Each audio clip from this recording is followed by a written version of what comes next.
Boa noite, pessoal. Boa Sejam noite, muito boa noite. bem-vindos. Vamos, então, ao nosso segundo encontro desse nosso curso Apometria. Marco, mais uma vez, obrigado, viu? Obrigado. Espera aí, vamos voltar aqui. A apresentação, vamos lá. Tela inteira. Compartilhar.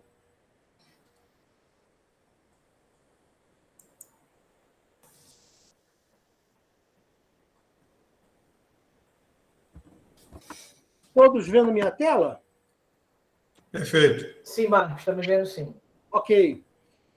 Então, como eu falei para vocês, boa noite primeiro, namastê a todos. Prazer enorme estar de novo com vocês aí. Mais essa tarefa nossa de educação da alma. Hoje nós vamos falar sobre os distúrbios espirituais de acordo com a apometria.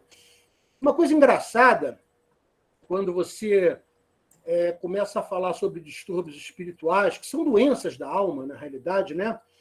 Eu sempre tento fazer um paralelo com a ciência. A coisa de 10 anos, talvez, um pouco mais. Não, antes. Há quase 20 anos atrás, a classificação internacional de doenças, o CID-10, como é conhecido, colocou dentro das possibilidades de doenças uma pessoa que ouve vozes ou vê alguma coisa que os outros não veem. Porque até então isso era considerado esquizofrenia, era considerado, né, uma doença mental. Então, a ciência, né, coisa de quase 20 anos atrás, né, através dessa classificação internacional de doenças, passou a considerar, né, um médium, por exemplo, que ouve vozes, mas às vezes essa mediunidade está deseducada. Então, ele ouve constantemente. Então, a ciência vem sempre tentando, vamos dizer assim, acompanhar, só que ainda está muito longe. Quando você acompanha os tratamentos médicos de pessoas que têm distúrbios espirituais, que são classificados como esquizofrênico, né, entre outras coisas, você vê que a ignorância no sentido lato, de ignorar, de não conhecer, né, a ciência espírita, é um problema ainda muito sério. E não é só a medicina, né, que vem começando a se aproximar. Eles vêm se aproximando devagar, mas vêm se aproximando. Se você pegar existe um sociólogo, ele é jamaicano, ele é inglês, né, britânico-jamaicano, né, chamado Stuart Hall. Ele publicou, não me lembro se foi em 2014, um livro chamado A Identidade Cultural da Pós-Modernidade. E o centro, vamos dizer assim, o foco do tema que ele aborda no livro é a crise de identidade que vive o homem pós-moderno. E o que é a crise de identidade, segundo esse sociólogo chamado Stuart Hall, né, que publica nesse livro? É um livro muito interessante. Ele mostra que o sujeito pós-moderno ele apresenta uma identidade fragmentada e múltipla. Quando eu tive acesso, né, ao livro, comecei a ler, eu comecei a rir. Eu falei, olha, o cara está falando de apometria aqui, né, porque exatamente um dos maiores problemas que a gente trata na apometria é exatamente essa identidade fragmentada, múltipla, né? E ele atribui essa identidade fragmentada e múltipla às devidas, vamos dizer assim, às vivências conturbadas, às dúvidas, às incertezas que a era moderna nos traz. E é verdade. Então, o livro é bastante interessante, né? Fica aí a dica, A Identidade Cultural na Pós-Modernidade, Stuart Hall, né? O livro traz assim coisas assim bem bacanas, né? Quem gosta de sociologia é um prato cheio. Vamos começar então o nosso encontro falando exatamente sobre essas doenças da alma. Vocês devem ter reparado que eu alterei o conteúdo, como eu tinha colocado desde o primeiro encontro no material didático também. A sequência dos conteúdos ela pode ser alterada de acordo com a sensibilidade que eu tenha de entender que vocês estão precisando que eu foque mais num determinado tema, mais em outro determinado tema. Então, no momento, esse está valendo aí, tá certo? Mas pode ser que mais para frente a gente tenha algumas alterações, mas o conteúdo vai ser sempre o mesmo. Eu estudei muito o conteúdo para saber o que seria importante e primordial para que vocês pudessem terminar o curso com conhecimento pleno, para poder, se for o caso, até adotar a apometria nos locais que vocês conhecem, com bastante segurança, né? Que isso é muito importante. Então, está aí a alteração, né? E a gente vai começar fazendo uma revisão do conteúdo da aula passada, no que se refere à mente humana. Então, o que acontece? Baseado nas perguntas que eu recebi,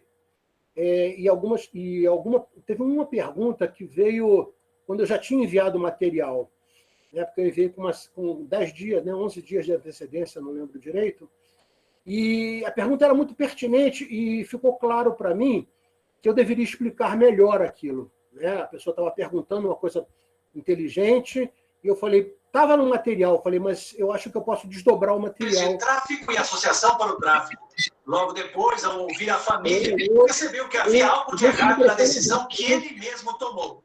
E no despacho, disse que policiais civis tiveram a impressão de que Iago talvez estivesse... Não, o áudio está ruim agora. Iago já estava no presente. Fabiana está com o nome aberto. Quem está participando no microfone aberto aí que está me atrapalhando. Bom, voltando então, nós vamos ver ou rever um pouco sobre a mente humana. Por quê? As doenças da alma, elas se refletem, né? Elas saem, por exemplo, do corpo búdico, vão para o campo mental, tanto superior quanto inferior, e vão migrando até chegar ao corpo físico. E, obviamente, uma das passagens, né, desse processo de irradiação, dessa energia mal qualificada, até porque é uma doença, é passar pela mente. Então, vamos entender um pouco melhor esse contexto, até para verificar melhor como as doenças se manifestam. Bom, essa figura foi apresentada na aula passada, é a teoria topográfica de Freud, né, quando ele fala sobre a mente humana. E aí você repara o quê? O que existe aí? Existe o consciente, né? Aqui em cima, ele é visível, ele está acima da água, você pode reparar. Tem o pré-consciente, tá, né, no segundo nível, e o inconsciente. Na topografia de Freud, né, da psicanálise, ele caracteriza essas três áreas, né, envolvendo o ego, o superego e o id. Isso, inclusive, foi uma pergunta que me fizeram. Então, eu falei, eu vou explicar melhor isso. Então, vamos verificar o que a gente já viu na aula passada. O consciente, ele tem a capacidade de processar 400 bits de informação por segundo. Ou seja, é relativamente pouco, é relativamente baixa. Principalmente se você comparar com o processamento do inconsciente. O inconsciente processa 11 bilhões de bits de informação por segundo. Então, compara o inconsciente, 11 bilhões de informação por segundo, e o consciente, 400 bits de informação por segundo. Então, essa área é chamada área das sombras. Quem fez o curso de reforma íntima comigo, lembra que eu dizia que a única maneira de você se melhorar como espírito é você aflorar as suas sombras, ou você tornar consciente as suas sombras para poder não só encará-las, mas principalmente trabalhá-las. Né? Então, o que acontece? Quando você não assume, não identifica, não desperta a sua consciência de que esta área acaba tomando conta da sua mente, o que acontece? É o chamado automatismo, os modelos mentais, né? Que eu vou até falar um pouquinho mais sobre isso. Então, essas três áreas, consciente, pré-consciente e inconsciente, na realidade, elas vão ser estruturadas conforme o processo kármico da pessoa. O pré-consciente e o inconsciente influenciam diretamente o nosso consciente. Ou seja, tudo que está aqui embaixo pode aflorar a qualquer momento. E a apometria trata exatamente isso. São as sequelas, as mazelas que ficam nessa área aqui toda, que em determinado momento podem ter um gatilho e prejudicar a atual encarnação. E a grande maioria dos médicos da Terra, né, do nosso planeta, não conseguem entender que nem sempre a doença é manifesta daquela encarnação, daquele momento, daquele cérebro. Porque o cérebro do encarnado, ele processa as informações conscientes e pré-conscientes. Mas existe todo um processo de informações, e são muitas, né? Vocês lembram aqui que são 11 bilhões, que vêm de vidas passadas. E elas vão se propagando à medida em que a vida te apresenta a possibilidade daquilo aflorar. Então, esse processo de afloramento depende muito dos gatilhos que a pessoa acaba trazendo para si. Então, quando você não faz nada, quando você simplesmente deixa as coisas acontecerem, você começa a ter um domínio inconsciente das suas atitudes, palavras, pensamentos, formas de viver emoções. Então, você cai no que a gente chama de modelos mentais. São armadilhas do modelo, os modelos mentais. E, na realidade, esses modelos mentais são herdados de nós mesmos. Nós é que somos os protagonistas dessa história. Então, nós temos que aprender a reprogramar em treino o nosso inconsciente. Esse foi o curso de reforma íntima. Então, quem não teve oportunidade de fazer o curso de reforma íntima e se interessar, depois entra lá no site do Gresg, o curso está inteiro lá. Todas as aulas gravadas, tem um material didático, né? É uma questão de você, na realidade, querer buscar para você um aperfeiçoamento espiritual. Tá certo? Então, vamos ver o que são esses modelos mentais aqui, antes de explicar os conceitos de consciente, pré-consciente, inconsciente, ego, superego e id. Então, os nossos modelos mentais, eles acontecem por quê? Primeiro, tendência genética, que é herdada de nosso campo mental, originadas em nossas últimas encarnações. Então, o que acontece? No momento em que os geneticistas da espiritualidade estão preparando o corpo, né, que vai reencarnar, eles retiram do campo mental tudo que deve ser burilado, tudo que deve ser desadensado. Então, isso, quando vai para o campo mental, automaticamente ele vai começar a estruturar a cadeia de DNA. Então, tudo que está no seu campo mental e em determinado momento da sua vida vai aflorar, é passado como informação nas cadeias do DNA. Por isso que a gente diz que isso é uma tendência genética. Então, vamos pegar um exemplo, uma pessoa que em determinado momento desenvolve um câncer no pulmão. Se você for pegar a vida pretérita dessa pessoa em outra vida, por muitas vezes ela foi um fumante inveterado, né? Ela fumava muito. E em determinado momento a informação é precisa da sua vida, uma idade X, na época tal, aquela informação passa para o teu gene, ele desencadeia todo um processo de estruturação daquela doença. Então, nós somos, né, Highlander, nós herdamos de nós mesmos as coisas que nos chegam na atual encarnação. Então, isso é a primeira consolidação, né, a primeira consequência que leva a você ter modelos mentais, às vezes desarmonizados, né, ou desqualificados junto às leis de Deus.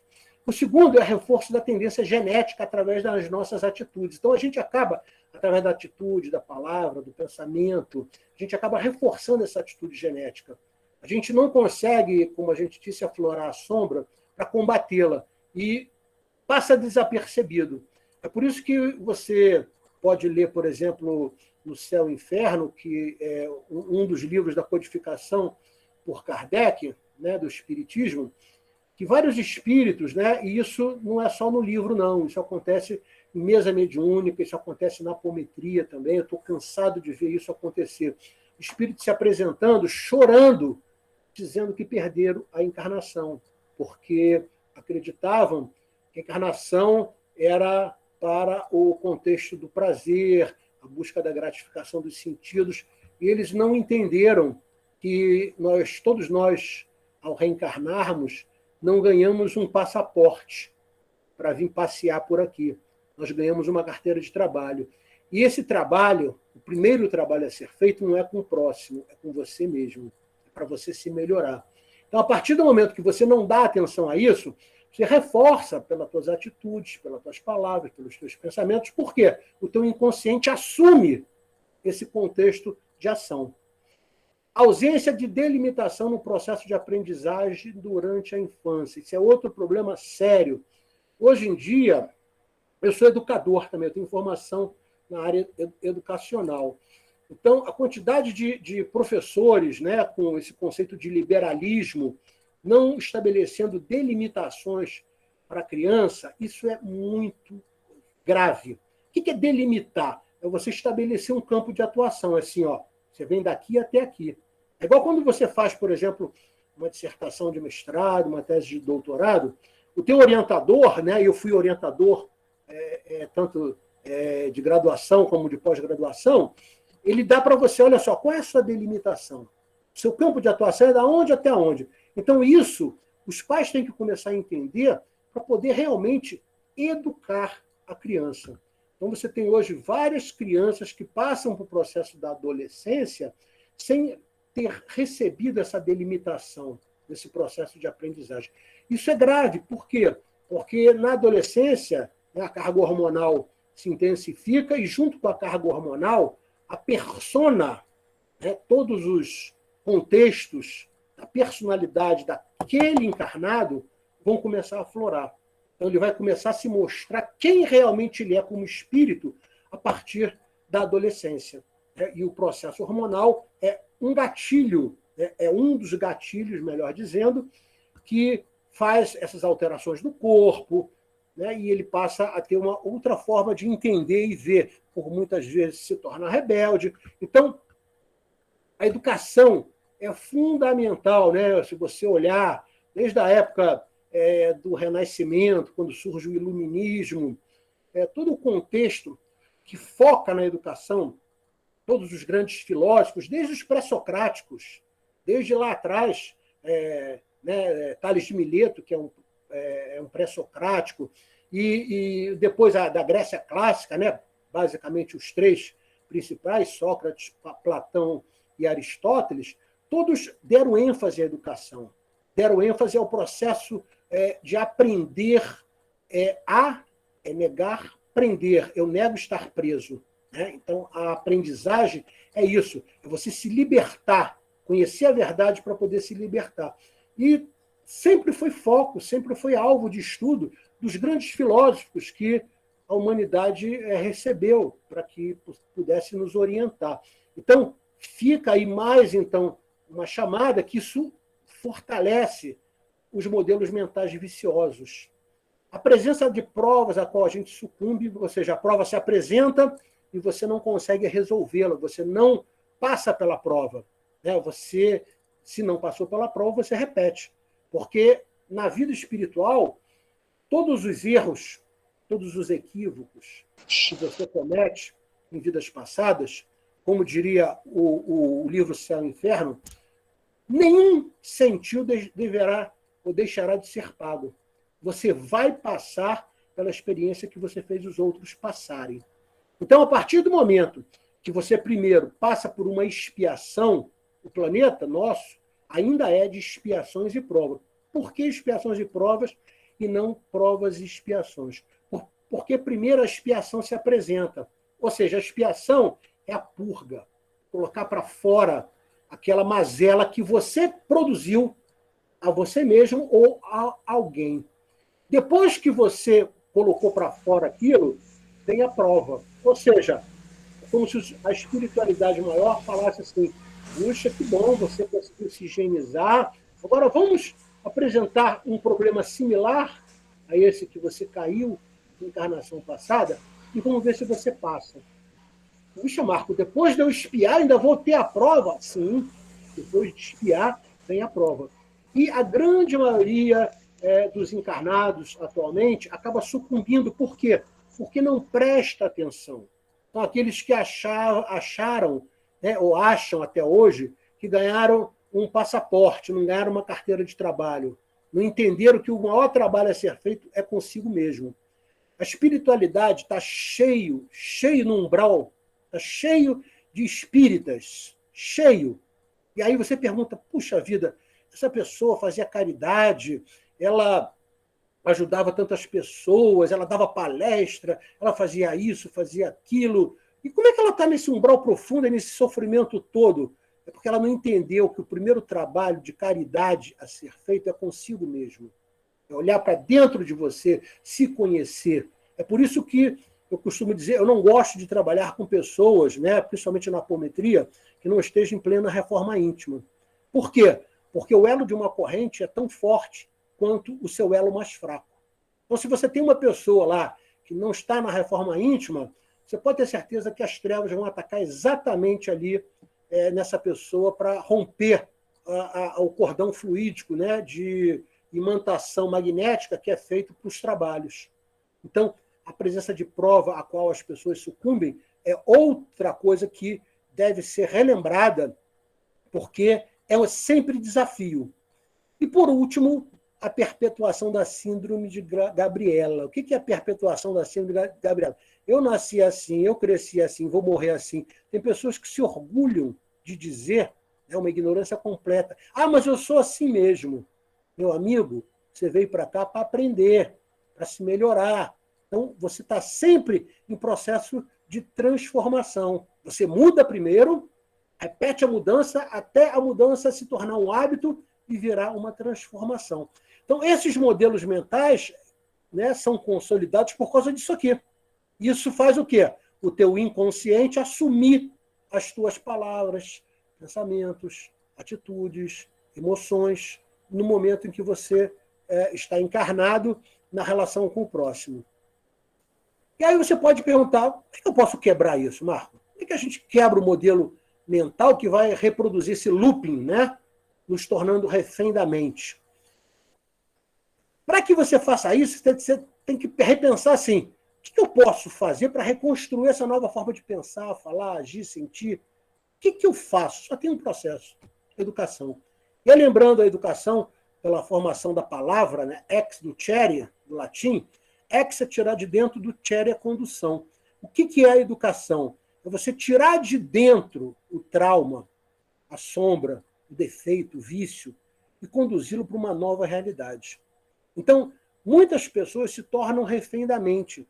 Os primeiros cristãos, né, aí, principalmente pelos anos 50, depois de Cristo, eles tinham um hábito bastante interessante. Eles iam para a porta, às vezes de um cristão que eles eram amigos e estavam, vamos dizer assim, verificando que ele estava sendo equivocado na forma de agir, e eles ficavam gritando, metanoia, metanoia, metanoia. Meta é ir além, noia é mente. Quer dizer, sai da armadilha da mente. Quando você cai na armadilha da mente, você está na paranoia.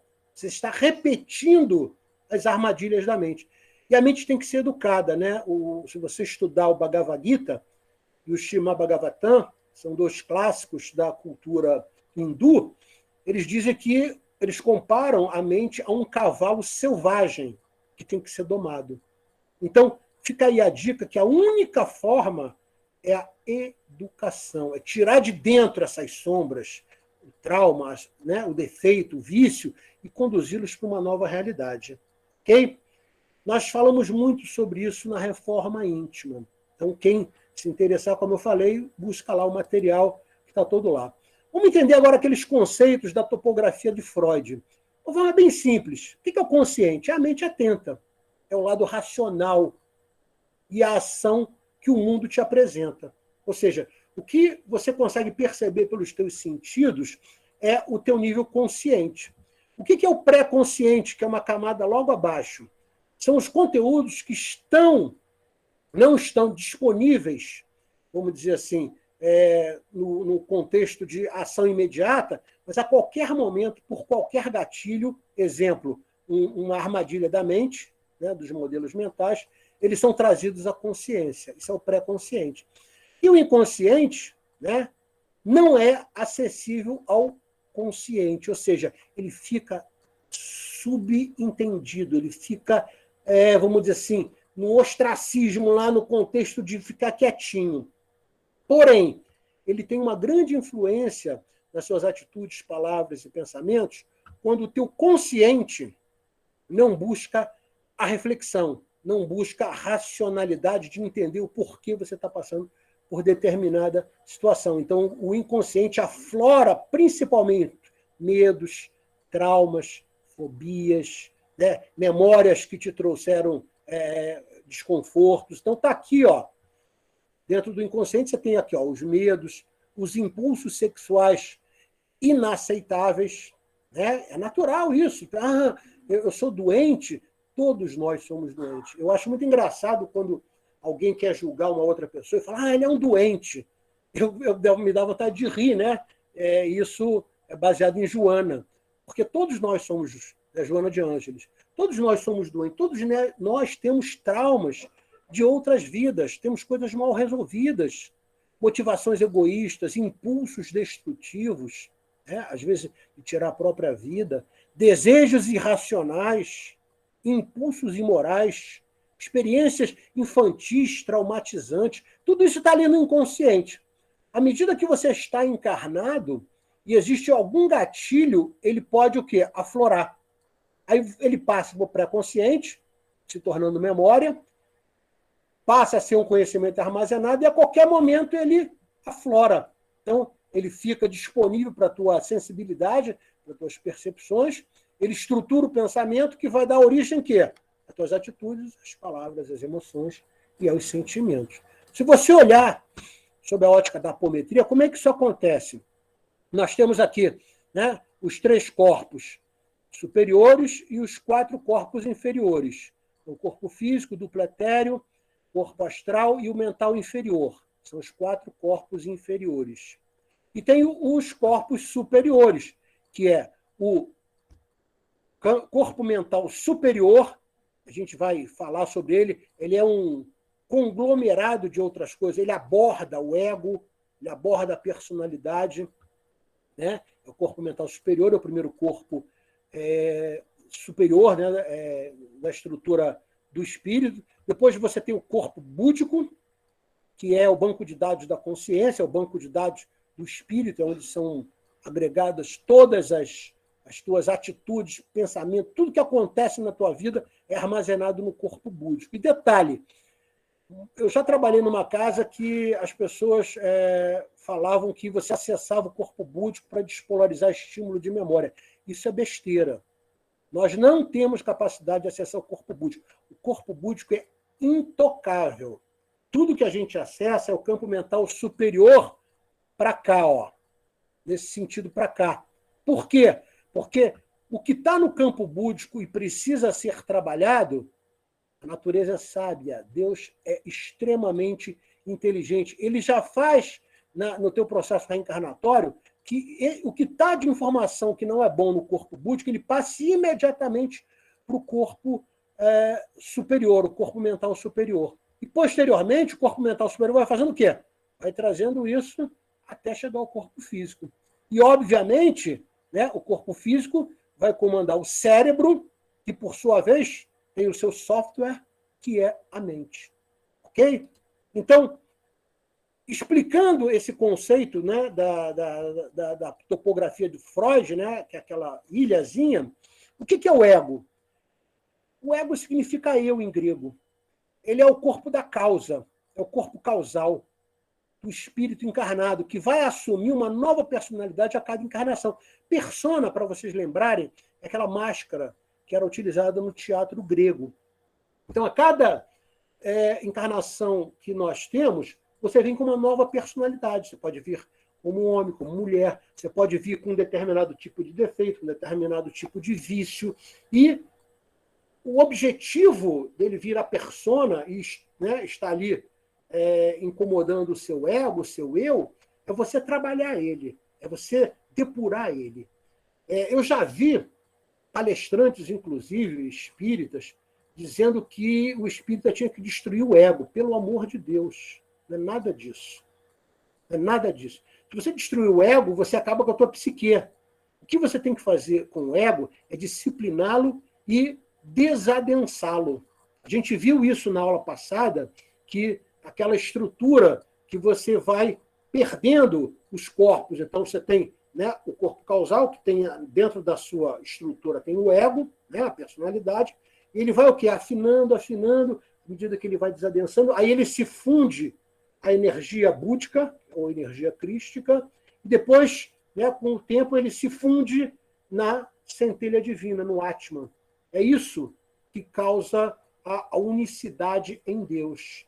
A partir do momento que Jesus fala, eu e o Pai somos um, porque ele não tinha mais esse contexto de ego, ele não perdeu o corpo causal. Repara, porque é o corpo causal, né, a sua estrutura, que é melhor, vamos dizer, eu prefiro chamar de corpo mental superior, ele acompanha o espírito por toda a sua eternidade, porque é ele que individualiza o espírito.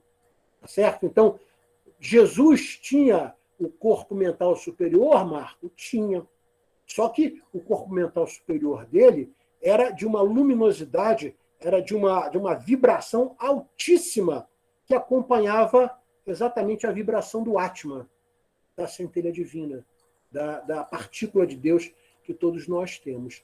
Então, fica esse entendimento dessa relação do ego com o corpo causal, que eu vou mostrar a figura mais aí na frente para reforçar isso. O que é o superego? O superego é que vai apresentar a dualidade entre o bem e o mal que você pratica, ou seja, a parte moral do ego, é o superego.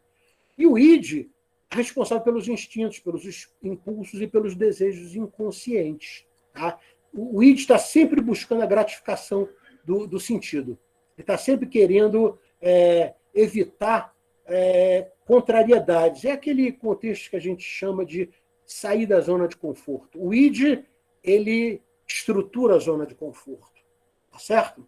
Então, essas três formas que a gente apresentou aqui, ego, superego e id, né, dentro desse conceito de classificação de consciente, pré-consciente e inconsciente, é que vão formar a psique humana na psicanálise. Né?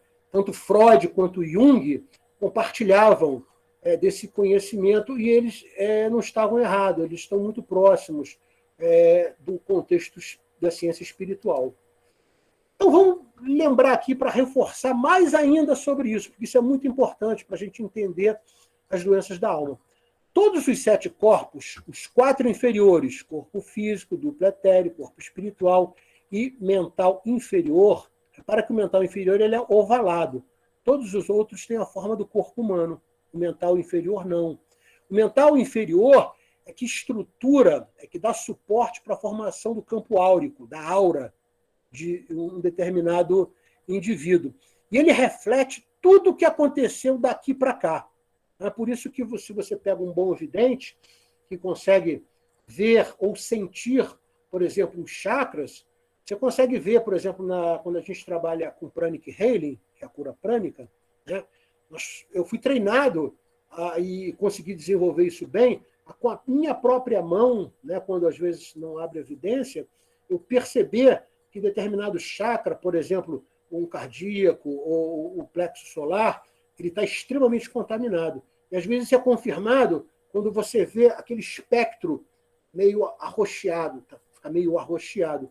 Tudo isso acontece por causa do espelhamento que o campo mental inferior faz para as suas emoções, para as suas palavras, atitudes. Então, o campo mental inferior é como se fosse um espelho que retrata. Então, um bom vidente, né, um bom trabalhador da área espiritual, consegue acessar toda essa área aqui para identificar onde é que ele deve trabalhar. Daqui para cá, estrutura os 3 corpos superiores, que é o mental superior, que na realidade é como se ele tivesse níveis e subníveis.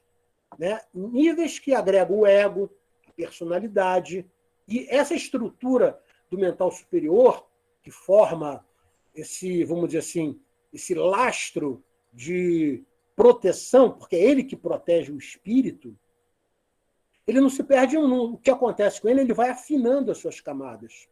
Tá certo? Então, a primeira camada dele, né, o primeiro nível dele seria o ego, onde se encontra a personalidade. A segunda, o corpo búdico, e o terceiro é o Atman, somos nós. Nós somos essa partícula de Deus.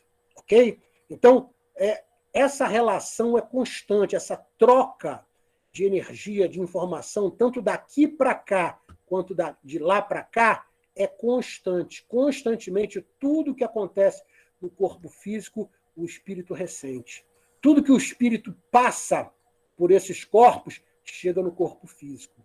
Então, muita gente não entende isso, porque eles estão intrinsecamente ligados. Não existe uma separação. Você fala assim, não, agora eu estou agindo exclusivamente aqui ou ali. A espiritualidade superior nos deu a possibilidade de separar esses corpos. Quando a gente trabalha na apometria, nós separamos os 7 corpos. E, basicamente, a gente tem acesso daqui para cá. A gente chega a ter acesso ao mental superior, né, ao corpo mental superior, simplesmente, às vezes, para despolarizar um estímulo de memória. Que essa memória está perpassando, né, por todos os outros corpos, está prejudicando a atual encarnação. Então, isso foi concedido pela espiritualidade maior, como vocês viram, descoberto primeiro por um médico, né, que estruturou esse estudo, que foi o Lacerda, e, posteriormente, a gente vem avançando com esse conhecimento. Vale a pena chamar a atenção, olha aí, o corpo causal de novo, em sânscrito, ele é o Karana Sharira, que na grande maioria da literatura esotérica é identificado como corpo mental superior. Olha, vamos dizer, eu diria que o que está branco aqui é como se fosse o corpo mental inteiro. Tudo que está branco aqui é o corpo mental inteiro. E ele aborda, inclusive, o ego. Eu estou chamando a atenção do ego em verde, porque qual é a tendência natural? À medida em que você for desadensando o ego, você for domando as suas más inclinações, o ego começa o quê? A afinar. Ele vai afinando tanto que ele se funde no corpo búdico, que é onde estão o quê? Onde estão gravadas as leis de Deus, onde estrutura o teu segundo banco de dados, onde aflora em você a possibilidade de fazer o bem. Então você começa a ver que está tudo ligado. Se você fala assim, o corpo mental superior é onde se situa a mente. Memória, intuição, vontade, imaginação, está tudo aqui, ó, nesses branquinhos aqui, ó. Por isso é que está escrito aqui, ó, espaço de projeção da energia mental consciente. E por muitas vezes se torna inconsciente. E quando se torna inconsciente sem você ter nenhum tipo de trabalho, né, ele vai bater diretamente no ego. E aí ele passa a domar as tuas tendências, ele passa a estruturar teu pensamento. Então, sequelas de vidas passadas. Porém, essa estrutura do corpo causal, na realidade, ela vai espelhar o ego. É como se fosse um espaço. Olha aqui, ó. Tudo que eu falei está explicadinho aqui, ó. É como se fosse um espaço onde você tem níveis e subníveis que vão formar esse inconsciente. Na apometria, quando a gente está trabalhando no primeiro modelo, que é o modelo que você bota uma pessoa deitada numa maca, e tem um grupo de médios, né? Às vezes 4, já trabalhei até com 12 médios para trabalhar uma única pessoa, onde cada médio tem uma função. A gente, ao abrir os corpos perispirituais, a gente vai no corpo mental daquela pessoa, às vezes para despolarizar um estímulo de memória que está trazendo para ela consequências maléficas na atual encarnação, e você tem que entender que você, às vezes, trabalha por níveis e subníveis que vão formar esse contexto do inconsciente que se encontra exatamente aqui, ó, nesse brancão todinho aqui. Eu te diria que esse branco aqui, ó, ele vem até aqui, ó, e pega tudo isso aqui. Eu chamei a atenção no verde para que você entenda que o nosso trabalho nas atuais encarnações é depurar o ego, é fazer o ego cada vez mais ficando fininho, fininho, fininho, fininho, a ponto de ser fundido junto ao corpo búdico. Ok? Então, ele irradia para o ego, abrigando todas as causas que se manifestam como os efeitos nos 4 corpos inferiores, que são esses aqui. Então, eu tentei aí explicar para vocês da melhor maneira possível. Se tiver alguma dúvida ainda, pergunta pelo grupo do WhatsApp, tá certo? O corpo causal, para resumir, tem 2 funções, então. ele age como veículo do ego e age como receptáculo para todas as palavras, atitudes, pensamentos, emoções e sentimentos que são irradiados pelo corpo búdico. Então, repara, se o corpo búdico, que esse lilás aqui, é o banco de dados do espírito, ele vai passando para cá tudo que tem que ser o quê? Depurado. Então, tudo que vai ser depurado, o corpo búdico vai botando para fora. Marco, nós temos acesso ao corpo búdico? Novamente, eu vou falar, não. Ninguém tem acesso ao corpo búdico, porque ele é uma individualidade muito específica do espírito. Tá certo? Então, o que nós acessamos é exatamente o quê? O corpo mental superior. É aqui que a gente despolariza, é aqui que a gente trabalha os níveis e os subníveis, quando a gente está na apometria. Tá certo? Mais na frente, eu vou estar sempre reforçando isso quando vocês estiverem aprendendo as técnicas da apometria. Vamos lembrar o que ancora a mente humana para sustentar a fé. A mente humana, ela funciona como uma espécie de bengala, por muitas vezes, no contexto da fé. Se eu pegar a palavra fé e trouxer ela, né, no contexto do português, ela é um substantivo. Um substantivo para fazer, para ter significado, ela precisa de um verbo. Então, eu tenho fé. O verbo ter estrutura o substantivo para você entender a frase. Isso no português. Se eu recuar para o latim, fides, ela também é um substantivo, também precisa de um verbo. Mas se eu recuar para o grego a palavra fé, ela é psotes, ela é verbo. Por si só, ela já é ação. Aí você fala assim, Marco, então a fé já é uma ação? Mas aí tem que ficar claro. Né? Eu expliquei isso muito quando eu dei o curso da Reforma Íntima. Qual é a ação que a fé necessita para que ela seja não só a nível de processo eficiente, mas a nível de resultado eficaz? Ela precisa da ideoplastia, do mentalismo. Quando você pede alguma coisa ao Pai, você mentaliza que aquela coisa que você está pedindo já está acontecendo. Isso é o primeiro princípio de Hermes Trismegisto. É você trabalhar com o seu mentalismo, é você criar a ideoplastia. Então, dentro da estrutura semântica da palavra em grego, fé como verbo precisa desta ação, da ação da ideoplastia, da ação da mentalização daquilo que você pede, se você estiver fazendo uma prece. A oração é falar, orar é falar, né? Conversar, prece é pedir e rezar é repetir. Poxa, Marco, eu conheço pessoas que só vivem rezando.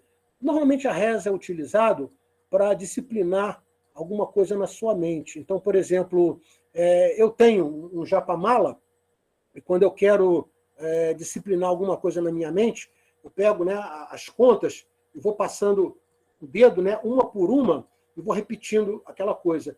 É igual quando você trabalha, por exemplo, o Ho Oponopono. O Ho Oponopono é uma espécie de reza. Então, rezar é repetir. É alguma coisa que você repete para plasmar no teu inconsciente uma forma de modelar o teu consciente. Então, nós devemos fazer as três coisas, porque nós temos problemas, né, de disciplinar, principalmente as coisas que se manifestam pelo ego. Então, você tem que rezar, repetir determinadas coisas para poder condicionar. Por exemplo, um mantra é uma espécie de uma reza. Né? O mantra protege a mente. Mantra, se eu fizer a analogia da semântica da palavra, mantra é proteção da mente. Então, a reza é exatamente para isso. Né? Você repete alguma coisa que precisa ser disciplinado. A oração é a conversa, é aquilo que Santo Agostinho dizia que você deve, antes de dormir, sempre conversar com o seu travesseiro, conversar com Deus, analisar, puxa, isso eu não fiz bem, eu devia ter feito isso de forma melhor, puxa, eu vou repetir isso porque não ficou legal, eu vou me desculpar com fulano porque eu acho que eu acredito que agi de forma equivocada. Isso é a oração. E a prece é a petição, é pedir. E quando você pede, você cria a ideoplastia. Foi dessa forma que Jesus ensinou Pedro a rezar, orar e a fazer prece. Tá certo? Então vamos lembrar aqui as âncoras que a mente usa. Eu já vi espírita falando assim, poxa, esse pessoal de Umbanda, eu sou de Umbanda também, tá? Faz determinadas coisas que não tem nada a ver, não sei o que lá, o espiritismo não tem ritual. Eu perguntei a ele, vem cá, o que você acha que é o passe? Você não precisava ter gesticulações pelos braços e com a mão, indo chakra a chakra. Você podia fazer isso mentalmente. Por que você faz isso? Para ancorar a sua mente para aquela ação que você está fazendo e para dar um suporte psíquico para aquele que está recebendo o passe, para ele sentir, né, o padrão vibratório na sua mão. Então, é um ritual. Então, você tem, na doutrina espírita, você tem rituais. Na Umbanda, você tem rituais. Por exemplo, por que a Umbanda, no hinduísmo, no Maui, no taoísmo, no budismo, você trabalha muito com fogo, com vela. Né? O objetivo de trabalhar com fogo, você pode trabalhar com fogo, né, fazendo uma evocação das salamandras para limpar alguma coisa, mas normalmente eles fazem isso, principalmente, por exemplo, na formação de monges, eles usam a vela, a chama da vela, para começar a aprender a criar ideoplastia. Eles olham para a chama da vela, a ponto de fechar os olhos e continuar vendo a chama no asna, que é exatamente entre as sobrancelhas. E o fogo, ele traz para você um contexto de atenção. Todo o trabalho que você vai fazer mediúnico, eu sempre falo isso, você tem que fazer a invocação do ACIV. O que é o ACIV? Atenção, concentração, intenção e vontade. Atenção, você está exatamente no conceito do asna, né? Estou atento ali, estou no nível de consciência atento. Tudo. Concentração, você envolve não só o asna, como o cerebral, né? O plexo da testa, o chakra da testa. E ao envolver o chakra da testa, você também acaba envolvendo, mesmo que você não queira, o chakra da coroa e o chakra cardíaco.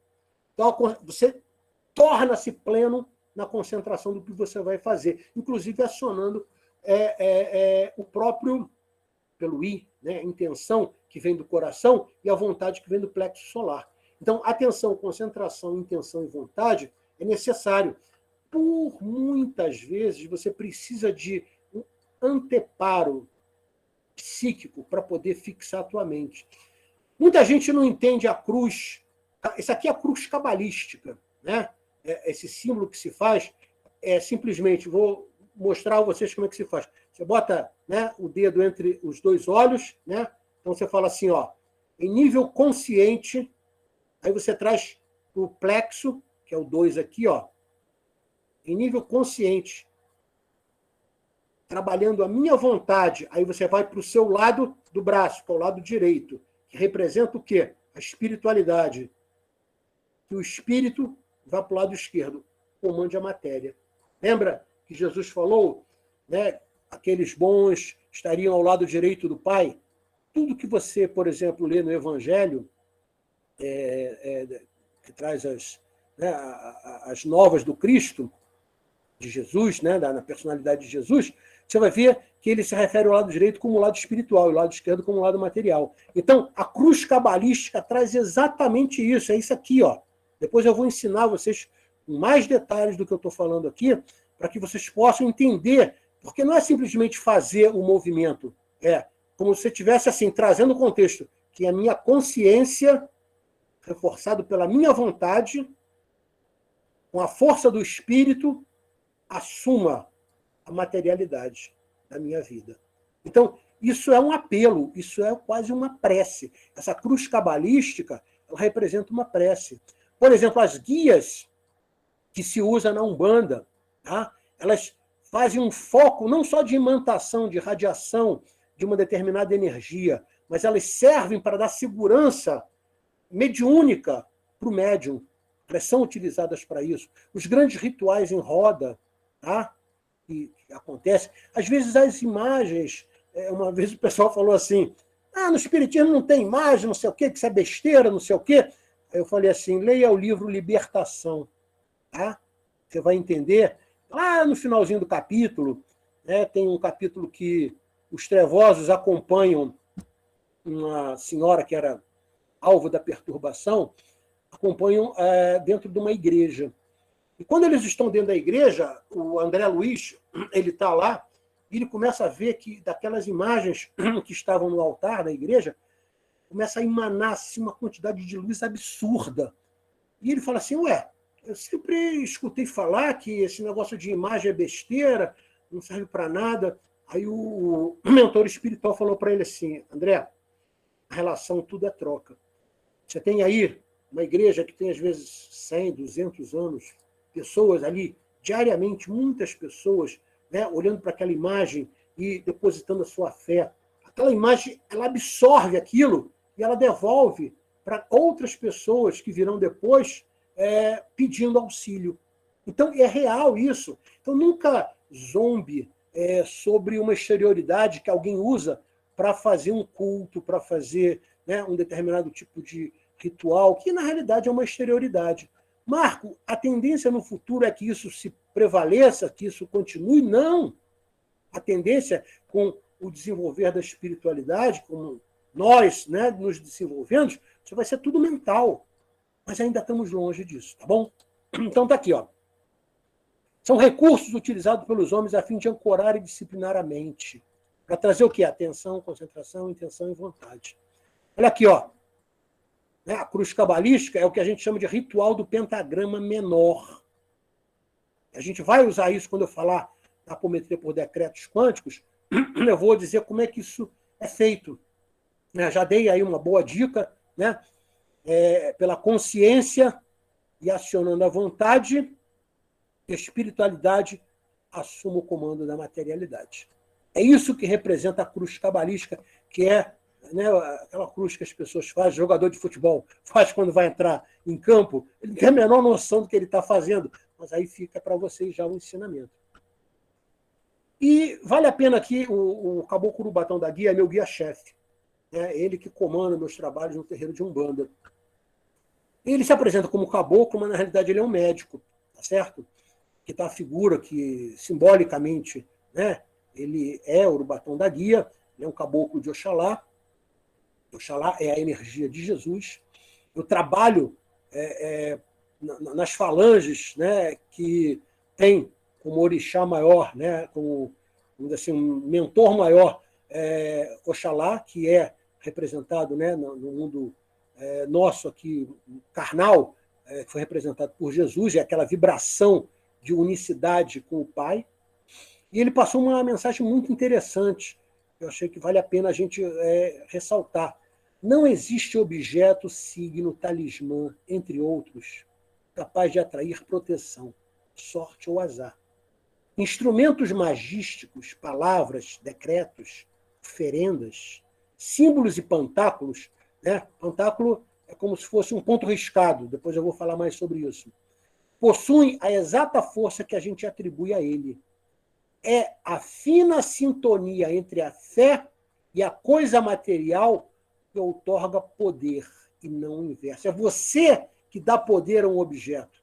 É você que, quando usa, por exemplo, a cruz cabalística, você tem que entender o significado. Quando eu uso um amuleto, quando eu uso alguma coisa, né, que me traz, que eu acredito que me traga proteção, eu tenho que atribuir, tem que ter crença que aquilo é real. E quanto mais crença eu tiver, mais aquilo vai funcionar. Em todo o processo magístico, é a mente que qualifica a ação e mantendo o poder de realização. E como diria Ramatiz, a melhor maneira de você se proteger, podendo se isentar de tudo isso aqui, objeto, signo, talismã, é vivenciar o Evangelho. Só que é difícil, né? A gente vivenciar o Evangelho. Se você vivenciar o Evangelho, você, na realidade, talvez nem estivesse mais encarnado nesse planeta. Você seria um espírito de luz encarnando aí para Saturno, né? Vamos dizer assim, planetas mais evoluídos do que o nosso planetinha Terra, que tem uma densidade por centímetro cúbico maior do nosso sistema solar, que é 5,54. Você pega Saturno com 0,68, você vai ver que lá tem espíritos muito mais evoluídos, né? Porque o espírito tira o seu corpo espiritual, ou seja, o seu perispírito, do fluido do orbe.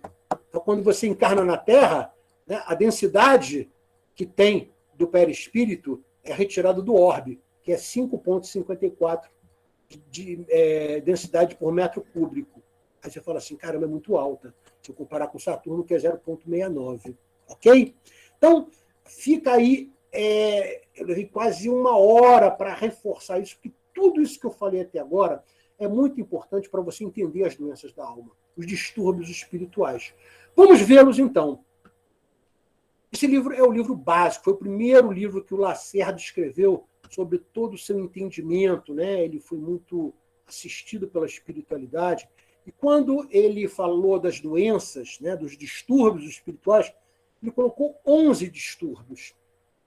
Posteriormente, outros estudiosos foram analisando e verificando que isso poderia ficar mais simplificado. Eu costumo dizer que o aprendizado precisa de simplificação, precisa ser mais palatável, mais palpável para a nossa mente. Né? Quando você fala assim, puxa vida, 11 é muita coisa, Marco, então vamos dividir ele só em 2. Perdão, deixa eu voltar aqui.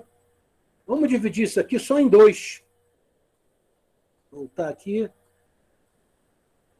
Pronto. E quem fez isso com muita propriedade foi o Vitor Ronaldo. O Vitor Ronaldo é uma pessoa que já era um grande estudioso desta área da desobsessão, e ele conseguiu entender isso e classificar de uma forma muito inteligente em 2 grandes grupos. Enfermidades anímicas, ou seja, aquela que você produz para você mesmo, tá? E a enfermidade que é decorrente da ação espiritual nociva, ou seja, um outro espírito está agindo sobre você.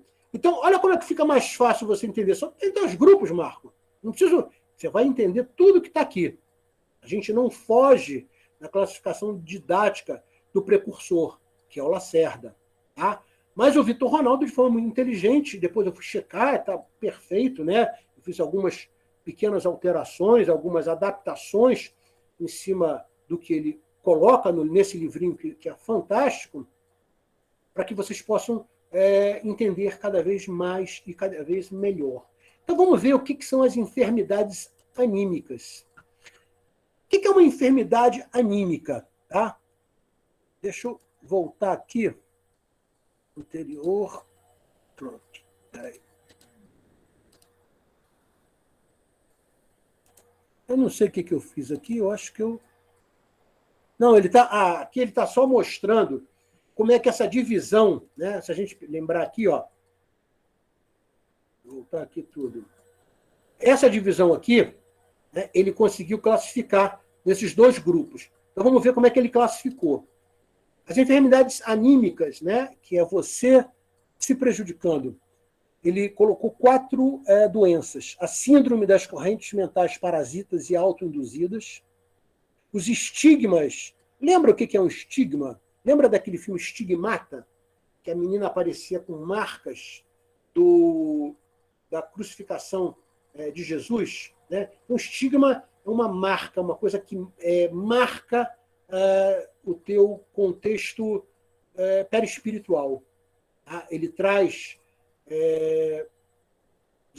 dissonâncias, vamos dizer assim, no teu sistema nervoso central. Isso altera, né, a formação do teu cérebro, e ele leva isso para o contexto não só da mente, mas também do corpo.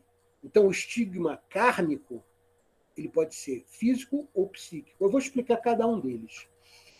Desajustes reencarnatórios, quando o espírito não se conforma com a atual condição que ele vem na atual encarnação. E síndrome da ressonância vibratória com o passado. Então, olha como é que ficou mais simples. Então, eu tenho 4 doenças que são caracterizadas pelas enfermidades anímicas. E eu tenho 3 enfermidades decorrentes da ação espiritual nociva, ou seja, alguém produzindo mal a você. Repara que dessas 3 aqui, essa classificação é minha. Eu mudei um pouquinho, porque, na realidade, tudo isso aqui, síndrome do aparelho parasita, goécia, arquipadia, são obsessões complexas.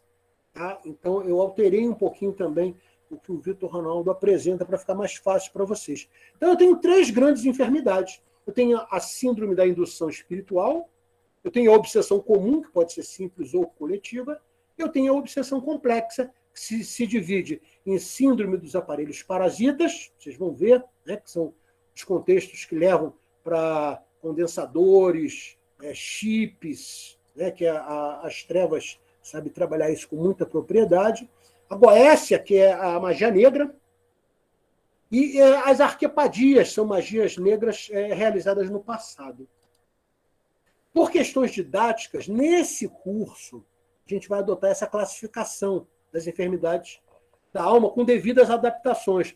Se você pegar vários livros, inclusive a apostila da Sociedade Brasileira de Apometria, é tudo igual. É impressionante como as pessoas copiam. Então você pega uma coisa que está escrito no outro, que está escrito igual no outro, que está escrito igual no outro, é tudo igual. E quando você conhece o assunto e domina, você começa a ver, opa, peraí, isso aqui tem que ser falado de outra maneira. Tem que ter uma outra forma de abordar essa questão. Então, eu fiz bastantes adaptações para que pudesse deixar mais claro para vocês, mas, em princípio, eu estou adotando, nesse curso, esta classificação das doenças da alma. Elas estão presentes na tessitura do perispírito, de todos os encarnados e também de desencarnados. Porque não pensa você que quando você desencarna, muda tudo, não muda nada nele, fica igualzinho como era. A única coisa é que você perdeu o corpo físico. Mas a tua forma de pensar, agir, sentir, se emocionar, é tudo igual.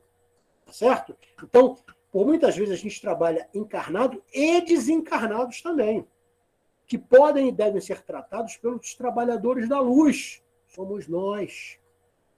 Sob a orientação e vigilância dos abnegados espíritos bons. Então, nos próximos slides, a gente vai explicar cada enfermidade dessa que a gente classifica. Hoje, a gente vai falar só disso aqui, ó, das enfermidades anímicas. Eu vou abrir simplesmente o entendimento do que é enfermidade decorrente da ação espiritual nociva. A próxima aula, a gente começa aqui, com a síndrome da indução espiritual, certo?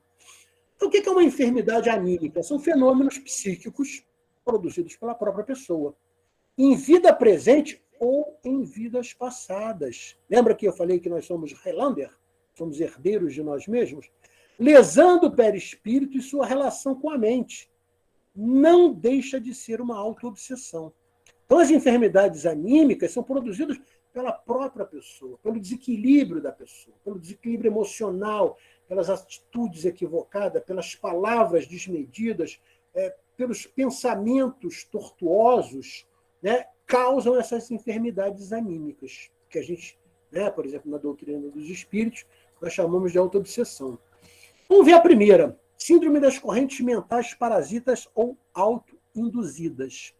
Ocorre devido a pensamentos repetitivos prolongados. Lembra que eu falei dos primeiros cristãos ali pelo ano de 50 depois de Cristo, que iam para a porta de outros cristãos que eles achavam que estavam cometendo os equívocos, né, e falavam metanoia, metanoia. Por quê? Porque aquela pessoa estava com um pensamento repetitivo prolongado, ela estava numa paranoia.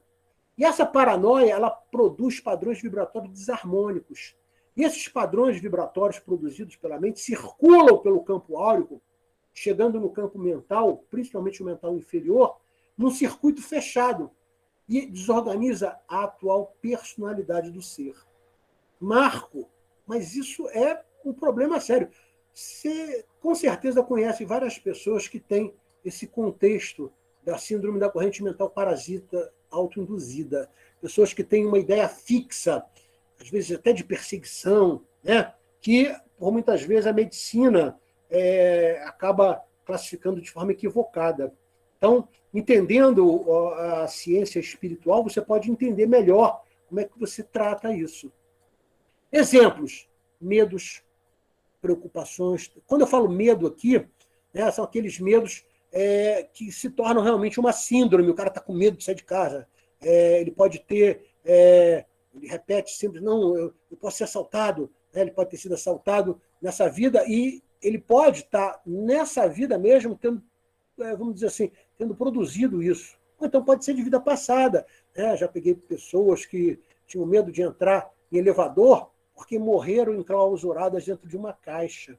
Então, essa síndrome, na realidade, fazia ela ter esse pensamento repetitivo e esse medo vinha à tona. Preocupações excessivas. Preocupação é igual cadeira de balanço. Ela te dá muito movimento, mas não te leva para lugar nenhum. Dúvidas, temores, inseguranças, tensões, ansiedades, angústias, imaginações enfermiças que podem conduzir os quadros de depressão e apatia crônica. Se você olhar aqui embaixo, ó, tem uma classificação interessante. Peguei na internet isso aqui. Como é que eu noto que uma pessoa pode estar com depressão? Perda de interesse e prazer, energia reduzida, ansiedade, distúrbios do sono, alterações de apetite, sentimentos de culpa, baixa autoestima, falta de concentração, e tudo isso aqui, esse quadro de depressão, que pode começar levemente, vai levar você a uma baixa de imunidade. Ou seja, teu sistema imunológico vai ressentir e vai baixar a tua imunidade. Aí você fica propício a pegar mais gripe, mais doença, mais vírus, mais bactérias, e por aí vai. Então veja como a pessoa acaba produzindo para si mesmo esses males. Além disso aqui, oportuniza a sintonia com os espíritos sofredores, que compartilham da mesma forma de pensar, compartilham da mesma enfermidade. E esses obsessores oportunistas passam a quê? A roubar a tua energia, a vampirizar. Às vezes isso é comum durante o sono, a pessoa dorme, né, e aí não faz a prece.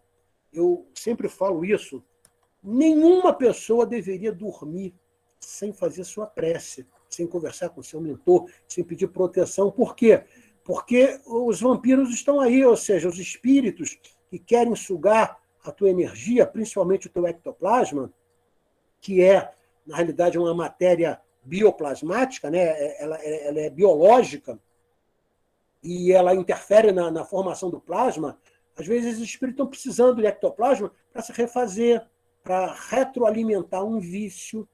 Então, eles estão ali prontos para esperar você dormir sem fazer sua prece, para te capturar durante alguns minutos e roubar a tua energia. Aí você acorda cansado, não sabe por quê. Aí, puxa vida, não dormi bem, parece que um caminhão passou por cima de mim. Você, às vezes, tem insônia natural, mas você tem insônia de tal maneira que você acorda totalmente desenergizado. Algo aconteceu durante o teu desdobramento. Normalmente é isso. Obsessores, né, que são especialistas em fazer esse roubo, né, são os Dinetes, né, como muita gente chama, estão ali prontos para roubar a tua energia. Tal síndrome, na realidade, revela uma imaturidade da alma para entender a necessidade de autoconhecimento e autocontrole de suas emoções, vigilância de seus pensamentos, desenvolvimento de sua fé, ou a adunada disciplina de uma religiosidade educando a alma. Por isso o Mestre Jesus falou, orai e vigiai. Então essa é a síndrome das correntes mentais parasitas, ou seja, pensamentos repetitivos prolongados que acabam levando a esse quadro que te gera uma depressão, baixa a tua imunidade, fragiliza o teu contexto corporal e, principalmente, revela uma imaturidade da sua alma, onde você não está fazendo isso, você não está buscando o autoconhecimento, não está buscando o autocontrole das suas emoções, ou seja, você ainda não entendeu o motivo da tua encarnação. É aquele que ganhou o passaporte, não entendeu que ganhou uma carteira de trabalho. Estigmas kármicos, físicos e psíquicos. Lembra que eu falei que é um estigma? É uma marca, né, que fica em você. Quando ele é um estigma kármico, é um estigma que veio de vidas passadas. E ele pode se manifestar de forma física ou psíquica. Então, o que é o estigma kármico? Mazelas, delitos e equívocos produzidos pelo ser em encarnações passadas, que apresentam-se na atual encarnação, em uma relação de causa e efeito, justificando a justiça divina. Exemplos. Quando os estigmas kármicos são físicos, se manifestam em portadores de imperfeições físicas, ausência de membros, portadores de cardiopatia congênita, diabetes, principalmente a diabetes infantil, além de outras doenças restritivas. Já quando os estigmas são psíquicos, ou seja, ligados à mente, se manifestam em portadores de doenças mentais, transtornos psiquiátricos, oligofrenia, paralisia cerebral, autismo, esquizofrenia e tantas outras situações imputadas na conta de contingências kármicas. Então você fala assim, puxa vida, não existe injustiça no mundo que Deus nos criou e nos deixa habitar. Né? Tudo que acontece, uma pessoa que vem com um estigma kármico psíquico ou físico, é porque teve uma origem. Ele usou de forma equivocada as formas de agir no mundo. E aí ele tem que acertar essas contas, ele tem que expiar isso. E depois da expiação ainda tem a prova. Então está aqui, ó. Então nunca diga, né, ou nunca tenha pena de uma pessoa que tem uma debilidade dessa, porque isso é uma bênção, ele está tendo oportunidade de resgatar o mal que ele fez no passado, que a gente tem que ter compaixão. Pena é você se colocar acima da pessoa e falar, coitadinho, não tem coitadinho, não. Ele é um espírito com todas as plenitudes e todas as possibilidades que você, e que até Jesus tinha, né, quando encarnou aqui junto a nós. Né? Então é o espírito que está acertando a sua conta kármica. A gente não tem que ter pena dessas pessoas, a gente tem que ter compaixão, ajudá-las, porque são, vamos dizer, estigmas kármicos são difíceis de serem superados. Porque imagina um espírito que tem um grande potencial, por exemplo, de inteligência, e utilizou a inteligência de forma equivocada, né? Faz de conta, ele ajudou a construir instrumentos que mataram muitas pessoas. Tá? Então, isso é um estigma kármico psíquico. Ele volta com uma doença mental. Então, imagina um espírito que tem um potencial de inteligência absurdo. Quando ele entra no equipamento que é disponibilizado para ele na atual encarnação, que é o corpo físico, a mente dele não tem as sinapses que deveriam ocorrer. O espírito é um sofrimento absurdo.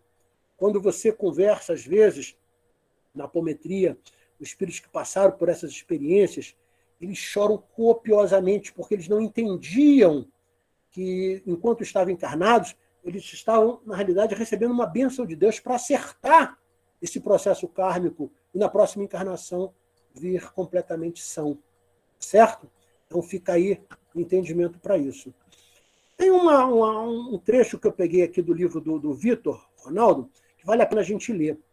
O perispírito imantado pela prática da maldade passa a abrigar em sua trama eletromagnética verdadeiros focos de energias desarmônicas, algo equivalente à presença de feridas morais, a vibrarem em dissonância com a consciência do ser, e que servem de ponto de partida para o surgimento dos estigmas kármicos físicos e psíquicos no transcurso da experiência terrena. Exatamente o que a gente falou, né, explicado aqui pelo Vitor Ronaldo, no livrinho dele aqui, certo? Desajustes reencarnatórios.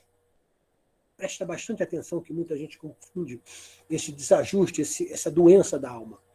É a não aceitação com que a vida na atual encarnação lhe disponibiliza. Na grande maioria das vezes, a pessoa que sofre o desajuste tem memórias espirituais, ou muitas vezes inconscientes, de como ela foi em vida passada. O que foi, o que ela tinha nessa vida, né, nas vidas passadas. E ela não aceita essa diferença, né? Puxa, na vida passada eu tinha isso, por que eu não tenho agora? Ela não aceita ser diferente na atual encarnação. Ela rememora e busca conforto no que viveu nessa encarnação anterior, que às vezes para ela foi mais feliz. Lembrando, a vida na atual encarnação é para que tenhamos novos aprendizados. É igual o conceito de encarnar como homem e mulher. Espírito não tem sexo.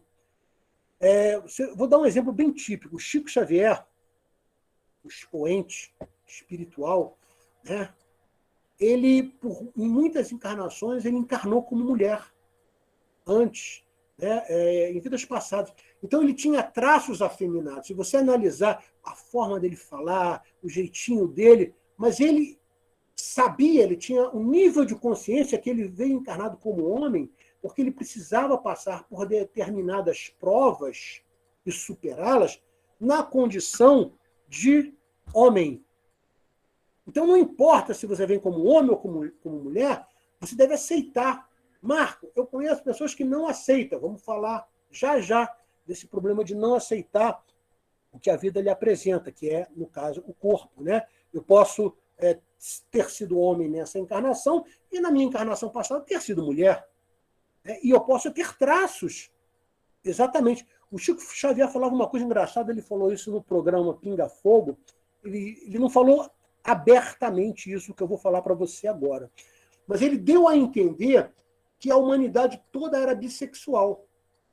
Porque é muito difícil você ter uma sólida estrutura apenas de uma polaridade masculina.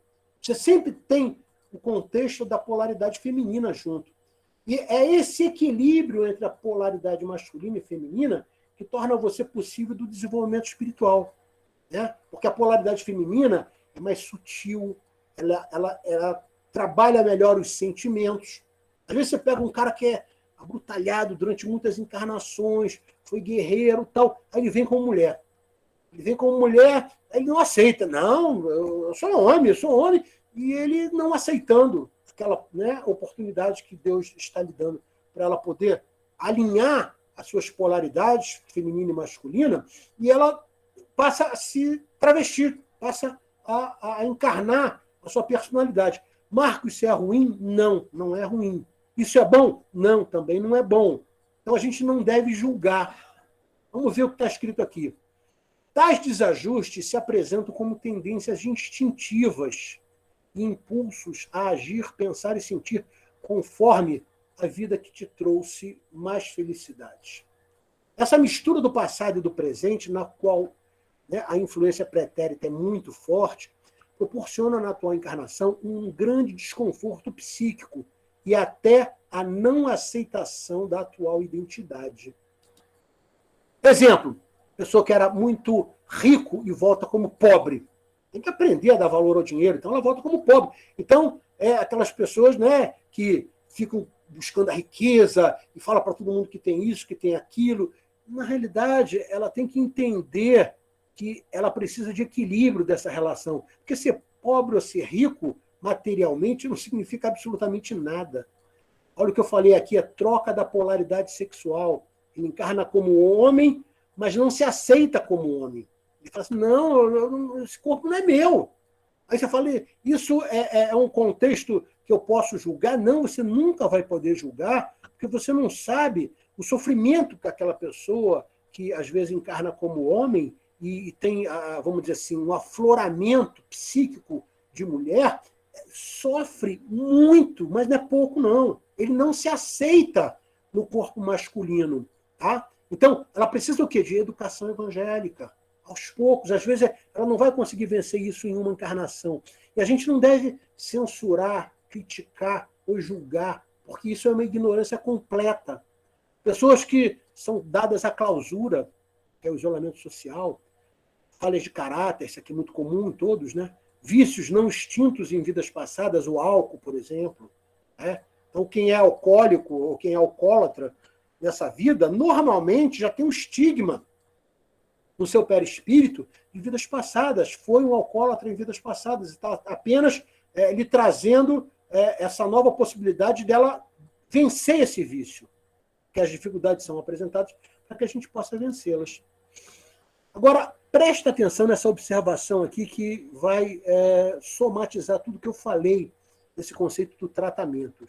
As religiões, a medicina, os tratamentos e as terapias materialistas, desconhecedores da realidade da reencarnação, ou seja, não conhecem a ciência da alma, enveredam por caminhos perigosos de julgamento do que é certo ou errado, adotando posturas discriminatórias e tentando resolver com remédios ineficazes. Exemplo, remédio tarja preta, que é dado por muitos psiquiatras, um dia eles vão entender isso, eles acabam a médio e longo prazo oportunizando o rompimento das telas fluídicas que protegem os chakras. São extremamente perigosos. Ao invés de tentar entender o indivíduo como alma holística, ver o todo, não é só corpo físico, um espírito ali dentro, em nova encarnação, que necessita de explicações e reeducação evangélica, à luz da doutrina dos espíritos. para alinhar a sua mente às novas características da atual encarnação, para que ele possa cumprir a tarefa que lhe foi dada na atual encarnação. Às vezes tem provas que a gente não consegue passar como homem. Tem que vir no corpo da mulher para poder passar por essa prova.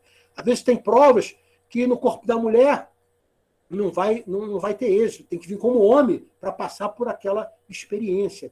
Então, a natureza é extremamente sábio. Os geneticistas que preparam a reencarnação, eles sabem exatamente o que nós precisamos. Eles analisam, como se eles estivessem, né? Eles analisam o campo búdico. Vou fazer aqui uma alegoria, uma metáfora para você entender. Como eles se reunissem lá, o paciente que vai reencarnar está deitado. Então, eles abrem lá o campo búdico no computador, tem acesso e começa a ver, olha, essa pessoa está precisando passar por essa experiência para poder ter uma prova, para poder superar essa dificuldade que ela já tem em 3, 4 encarnações. Então, eles planejam, existe um planejamento reencarnatório. Então, a partir do momento que você nega, né, o que a vida, a atual encarnação lhe apresenta, você está adiando. Marco, o que acontece? A pessoa vai para o inferno? Não existe isso. O que ela está fazendo, às vezes ela não tem condições de suportar aquela mudança. Né?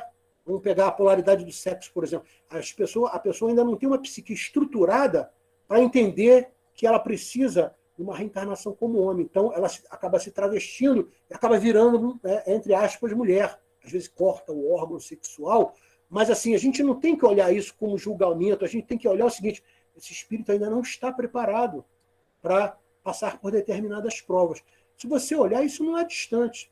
Por exemplo, tem determinadas provas, né, determinadas expiações e provas também, que cada um de nós, às vezes, ainda tem que passar e a gente não tem estrutura psíquica para suportar. Então, os geneticistas espirituais analisam o processo, né, de entendimento daquele espírito e falam assim, olha, nessa atual encarnação não dá para botar essa prova para ele, não. Ele não tem condição psíquica, ele pode produzir o suicídio. Então, vamos deixar isso para umas 2, 3 encarnações mais na frente, que ele vai ter mais de maturidade. Então, isso é um processo individual, a gente não pode julgar. A gente nunca pode botar o dedo na ferida dos outros, a gente não sabe o que aquele espírito passou. Então, fica a dica aí, tá? Para a gente ter mais equilíbrio no contexto de olhar para o outro. Síndrome da ressonância vibratória com o passado. Vou ler aqui o textozinho do Vitor Ronaldo.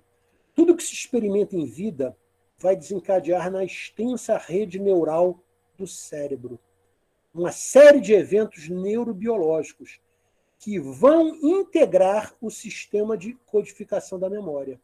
Entre esses fenômenos, destacamos as reações eletroquímicas responsáveis pelo surgimento dos engramas. Já vou explicar já o que significa isso.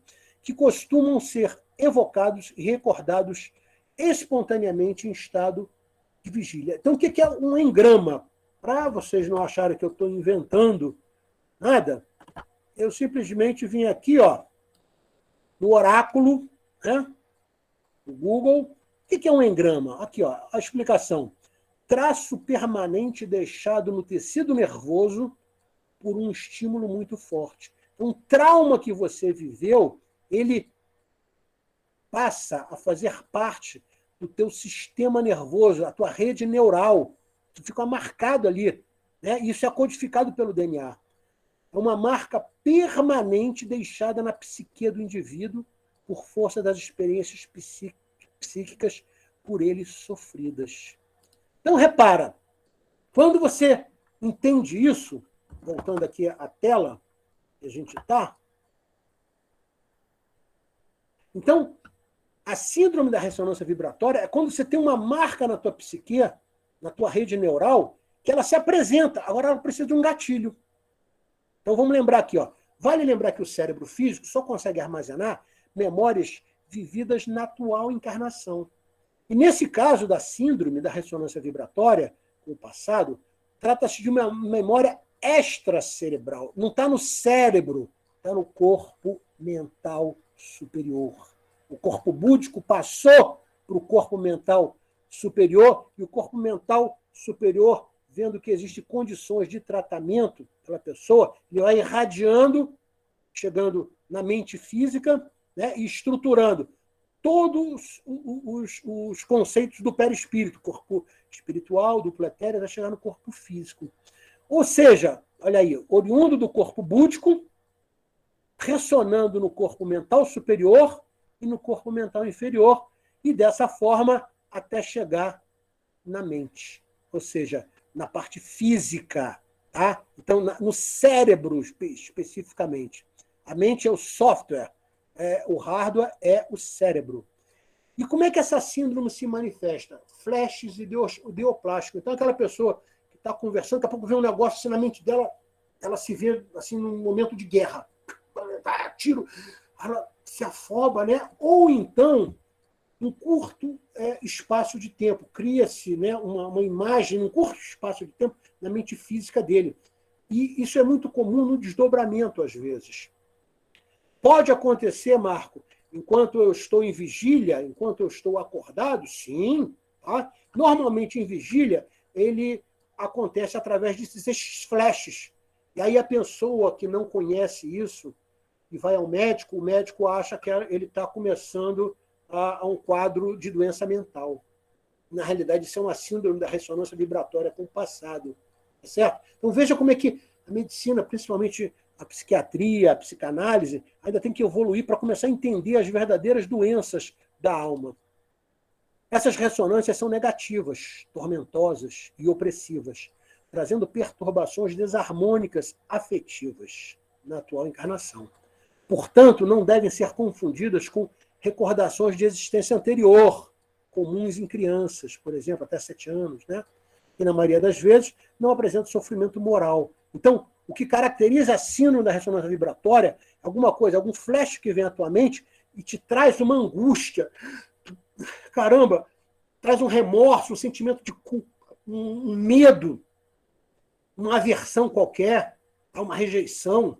Essa ressonância, após se repetirem como surtos recorrentes que persistem, tornam-se crônicas. Tá? Então, quando a gente trata isso aqui, você tem que abrir os 7 corpos, né? Fazer o trabalho de despolarização dos estímulos de memória, onde encontram-se a origem desses flashes. Eu já escutei gente falar assim, eu não trabalho com despolarização de estímulo de memória porque é uma agressão ao espírito. Meu amigo, vai estudar antes de falar isso. Não tem nenhuma agressão, é um bem que você está fazendo. Quando você despolariza um estímulo de memória, normalmente é um estímulo que traz na tua encarnação para você sofrimento, angústia, medo. Tá? Trazem para você contextos crônicos de perturbação. E quando você despolariza, o que acontece? Você não torna aquilo visivelmente constante. E a médio e longo prazo, com a reeducação, você retira aquilo. Por isso que eu digo que a apometria é a medicina do futuro, onde você entende o tratamento da alma como um todo. Para que o transtorno psíquico de ordem espiritual se caracterize como ressonância vibratória negativa, é imprescindível a presença dos gatilhos. E aí, quais são os gatilhos que podem desencadear? Um objeto. Eu já trabalhei com uma pessoa na Umbanda que, numa gira de cigano, quando ela pegou a faca, ela largou a faca no chão, né, era um punhal, largou e ficou apavorada, começou a transpirar. Eu, na hora, eu bati o olho, eu falei assim, esse cara está com uma síndrome do passado. E, naquele momento, eu falei assim, olha, você não tem condição de trabalhar. Pô, não, eu vou melhorar. Uma angústia danada. Eu falei, não, depois a gente vai conversar.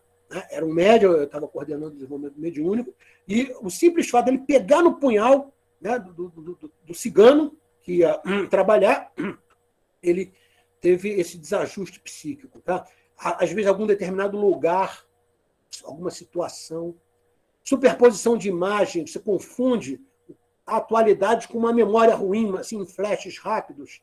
Ressonância vibratória, ativação das emoções pela repetição, aquela angústia que não passa. Aconteceu alguma coisa, aquela angústia fica ali constante, você não sabe por quê.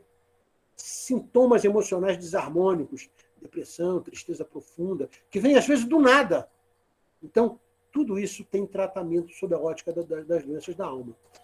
As recordações tormentosas caracterizam-se por sintomas psíquicos que repetem os sofridos em outras vidas.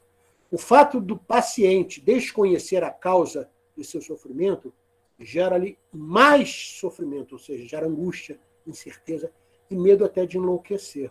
Então, às vezes, se você desconhece isso, ou tem alguém na família que passa por essas situações, a primeira coisa que você quer fazer é levar a pessoa ao psiquiatra. Leva ela numa mesa mediúnica, leva ela num trabalho de apometria, que às vezes você consegue resolver sem dar para a pessoa um remédio tarja preta, né? Um diazepam, alguma coisa para domar cavalo, que, né, o ser humano acaba tomando, altera com profundidade o teu sistema nervoso central e outras mazelas aqui que não me cabe nesse momento falar. Então, fica aí essa dica, né, das quatro auto-obsessões. A gente vai terminar só dando a explicação desse contexto da enfermidade decorrente da ação espiritual nociva. Né? A divisão disso a gente vai tratar a partir da próxima aula. O que são as enfermidades decorrentes da ação espiritual nociva? De uma forma proposital ou sem a intenção, elas podem ser identificadas como obsessão. Você fala assim, mas como assim, Marco? O espírito pode se aproximar de você com a intenção de te prejudicar, ou então ele se aproxima de você porque simplesmente gostou de você, mas ele está em profundo sofrimento. E aí você acaba, né, como numa relação de troca eletromagnética, absorvendo o sofrimento do espírito. Então, isso são enfermidades decorrentes da ação espiritual nociva. Então, o espírito, às vezes, não está querendo te fazer mal. Mas só pelo fato dele se aproximar de você, o que o pessoal chama de encosto, né, ele te prejudica. Então, é um espírito que é um obsessor. Não, é um espírito sofredor. Precisa de educação, precisa de tratamento, precisa ser desacordado de uma forma amorosa para ser levado para uma colônia espiritual. Né? Existem muitos espíritos totalmente atormentados que às vezes nem sabem que desencarnaram. É uma enfermidade de ordem psíquica e emocional, que consiste num constrangimento das atividades de um espírito pela ação de outro. A influência espiritual só é qualificada como obsessão quando se observa uma perturbação constante. Às vezes, existem os, entre aspas, obsessores oportunistas. O cara olhou lá, viu você bebendo e fala assim, opa, um parceiro de barra, vou para lá. Mas ele vai ali, consegue, né, extrair de você os fluidos da bebida, né, rouba teu ectoplasma e depois vai embora. Isso não é uma obsessão, tá? Isso é apenas um leve encosto, vamos dizer assim. Para caracterizar-se como obsessão, tem que haver uma repetição constante. Marcos, se o espírito não tem a intenção, pode se tornar constante? Pode. Ele pode gostar de você, falar assim, poxa, essa pessoa é tão legal, gostei dela. Ele não quer te prejudicar, mas ele está sempre ali junto com você. Às vezes até ele te protege de algum perigo, tá? Mas ele está totalmente desequilibrado e pela constante presença dele, você acaba trocando irradiações eletromagnéticas de sofrimento. Então você acaba sentindo isso. Somente os espíritos maus e imperfeitos provocam obsessões, interferindo na vontade do indivíduo, fazendo com que ele tenha ações contrárias às leis de Deus. A obsessão só se instala na mente do paciente quando o obsessor encontra fraquezas morais que possam ser exploradas. Lembra do conceito do vampiro? O vampiro só entra na sua casa se você convidar, amigo. Então, o obsessor só vai assediar você se você abrir brecha. Aí ele vai, opa, esse aqui é meu parceiro, vou colar com ele. Desse modo, e aí eu uso a classificação de Kardec, né, do livro dos médiuns, existem 4 tipos de enfermidades decorrentes da ação espiritual nociva, ou seja, 4 tipos de obsessão. A obsessão simples ou complexa, a fascinação, a subjugação e a possessão. A gente vai ver cada uma delas com bastante propriedade. E para terminar, nos processos de desajuste considerados obsessão, alguém está aí com o canal aberto, aí, o áudio aberto. Nos processos de desajuste considerados obsessão, sempre vamos encontrar sinais que podem caracterizar o fenômeno. Então, aqui alguns sinais, né, que eu fiz aqui um apanhado de vários livros da codificação espírita, e principalmente do livro dos médiuns.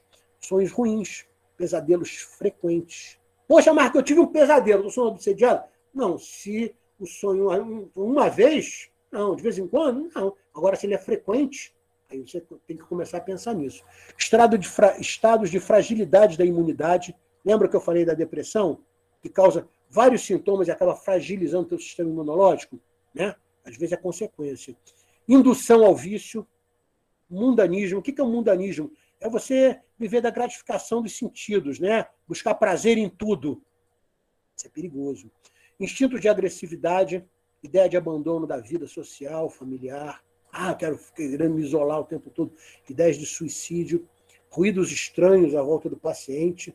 Às vezes tem pessoas que falam assim, eu estava lá e eu escutei um barulho. Eu acho que é um obsessor. Né? Tudo o pessoal pensa que é obsessor. Coitado do obsessor. Né?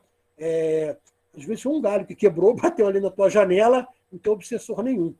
Frequente visão de vultos, impressão de ouvir vozes. Tem até uma piadinha que o obsessor vai reclamar com o cara que acha que está sendo obsediado e fala assim, olha só, o obsessor falando, eu vim aqui para reclamar com você. Deixa eu fazer meu trabalho? Deixa eu te obsediar? Aí, como assim? Minha vida está horrível. Né? Você vive me obsediando. Não, eu não te obsedio, não. Eu não consigo te obsediar, porque você se auto-obsedia. Você não me dá a porta de entrada para eu poder chegar e fazer o meu trabalho. Né? Deixa eu trabalhar, poxa. Porque o cara fica fazendo a sua própria auto-obsessão. Né? Então, ele não precisa de nenhum espírito para prejudicá-lo. Ele, por si só, já se prejudica. Bom, nós chegamos aqui ao final dessa segunda aula. O que eu peço de coração para vocês? Leiam e estudem os slides da próxima aula, que vai do 20 ao 40, né? Metade do que a gente viu hoje aqui. E caso tenham dúvida, por favor, pergunte pelo grupo do WhatsApp. Tá certo? Então, eu acredito que quanto mais vocês lerem, mais vocês vão ter a compreensão e pode gerar dúvidas. Se tiver dúvida, pergunta pelo WhatsApp. O grupo do WhatsApp é para isso. Por isso que eu envio o material antes, para você ler com calma. Certo? Passei 5 minutos aí, mas conseguimos terminar.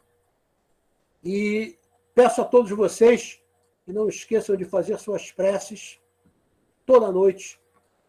Quem esquece de fazer sua prece à noite, convidando os vampiros para passar uma noite agradável com vocês, né?